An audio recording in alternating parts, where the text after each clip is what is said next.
10 વર્ષથી ઓપ્પોમાં છો તો એ પહેલાની તમારી જર્ની કેવી રહી? ફાધરે એક એરિયામાં એક જગ્યા હોતી ફર્નિચરનું ફેક્ટરી ચાલુ કરી પપ્પાએ. જેવું કે અમારી સ્કૂલ બી 2 કિલોમીટર દૂર તમે ચાલતા હતા ત્યારે અમારા પાસે કોઈ વ્હીકલ હતું નહીં.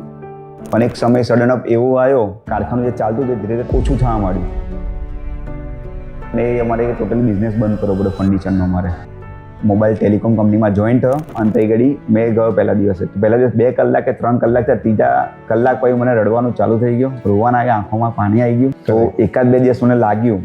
પછી જે ત્રીજો દિવસ થયો ત્રીજા દિવસથી મેં લર્નિંગ કામ ચાલુ કર્યું. ધીરે ધીરે ફીચર્સ, ફંક્શન, શું લાઈનમાં શું કરવાનું છે એ ધીરે ધીરે શીખવા મને આવ્યું. તો કેમ 2 જ વર્ષ એમાં કાઢ્યા? એ જે ટેલિકોમ હતી એક ટેલિકોમ કંપની બંધ થઈ ગઈ હતી.